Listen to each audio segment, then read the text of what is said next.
After marrying a ghost and welcoming an undead Victorian soldier into my heart, I considered myself fairly unspookable, or certainly less faint-hearted than your average person.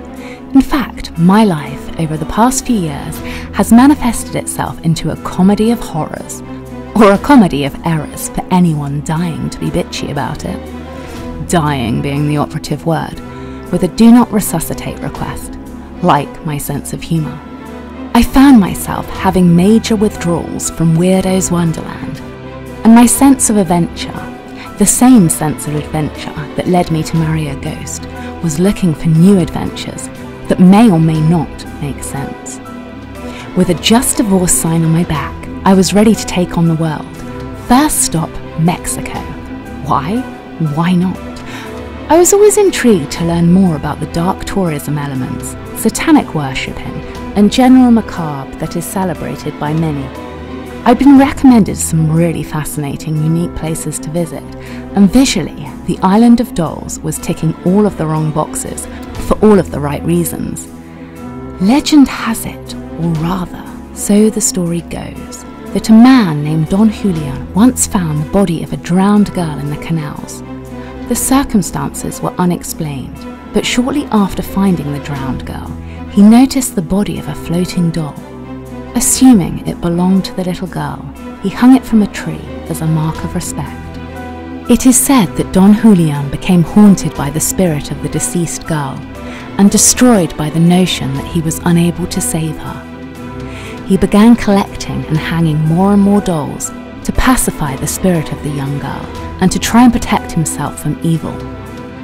He believed that the dolls were possessed by the souls of dead children, and it is said that those around him noticed that he became more and more possessed himself and obsessed with the happenings of that fateful day.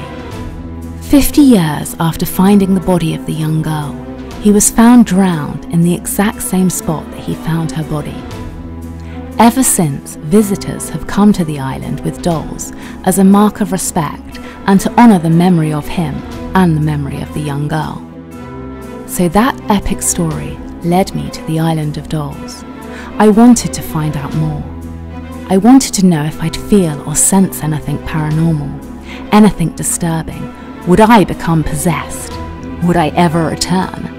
Had my encounter with my dearly beloved husband Eduardo given me an insight into another world and opened the gateway to me communicating with those on the other side? I was feeling brave, newly divorced and brave. So brave, it didn't even cross my mind to wear armbands. Armed with a lot of confusing advice and Google Translate, I headed fearlessly to the dock to embark on my voyage of discovery. That wasn't technically a metaphor. The only way to access the island is by boat, funnily enough. A 2-hour journey along the backwaters and canals to the infamous Island of Death. These canals were a world away from the hectic chaos of Mexico City. In fact, the tranquility and silence added to the somber feeling of isolation.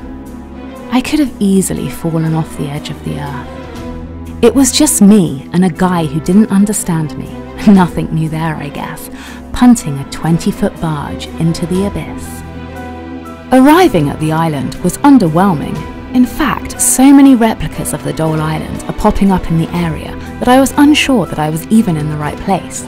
Jumping off the barge and walking across the rotten bridge to the island, I didn't feel anything. It felt over-discovered, as all the best places are.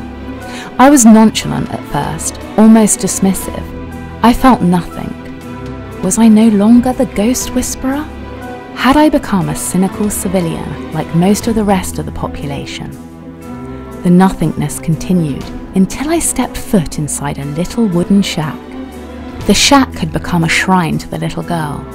The original doll hung from the wall, and it immediately sucked me in. This doll wasn't like all of the others. It was disfigured and dismembered, and it had a presence.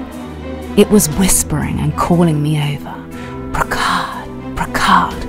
Oh hell no, not this again. I began shaking and darted for the door of the shack.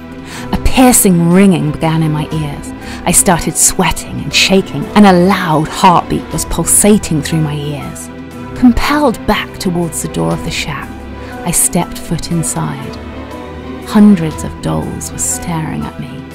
I could feel eyes everywhere, some locking with mine and following me around the room. The room was spinning. I was spinning. We captured the footage on film. I was overwhelmed with emotion.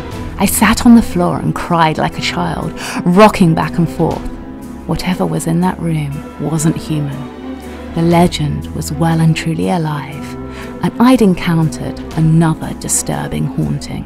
I aggressively chanted to the spirit of the little girl to leave me in peace, and I told her I was leaving her on the island and she was not welcome to travel back on the boat with me. This was a trick that a medium taught me when I was trying to take control of my marriage to a ghost. It didn't work back then, but this time the spirit didn't follow me home. And I didn't even have to put sage on my cereal.